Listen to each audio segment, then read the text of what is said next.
এই রাস্তাটা হলে আমাদের দুটো ইউনিয়ন একেবারে এই রাস্তাটাই সোজাই ছিল। এই রোমারি যাওয়ার একমাত্র এখানে যাও ওখানে লাগবে ওই যে বাড়িটার ওখানে। গ্রামীণ প্রজেক্টে একটা ব্রিজ আছে একটু চিকন হয় ইয়ে করি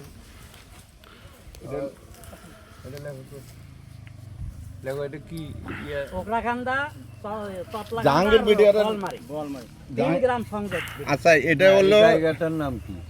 এটা ততলাকান্দা চতলাকান্দা কি পুরা নাকি এটা কি কিভাবে লিখলে এটা সরকারি ভাবে বুঝতে পারবে?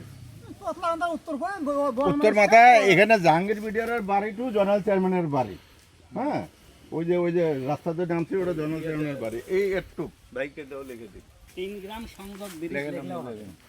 বলমারি ততলাকান্দা ওকরাকান্দা বলমারি এই সড়কের সাথে কিন্তু এই ব্রিজের কারণে দিতে পারে ছিল কিনা হ্যাঁ আপনি এটা বলবেন যে নদীর স্রোতের কারণে এই জায়গাটা রাস্তা ভেঙে একটা কুড়া পড়ে এবং এটাকে পুনরায় একটা ব্রিজে রূপান্তরিত করা দরকার, তাই না? মানে এটা দরখাস্তের মধ্যে ইয়ে করা লাগে। সকাল 10 ঘটিকা দাও। আর একটা মুস্তাক ভাই আমাদের এই এলাকার জন্য সবচেয়ে বড় অসুবিধা যেটা সব এই যে পারবে তো। নামাজের কিন্তু সময় হয়ে গেছে। পানি উন্নয়ন বোর্ডের যে নামে যে আচ্ছা ওই ভাই সকাল 10টায় হ্যাঁ 10টাই দেন।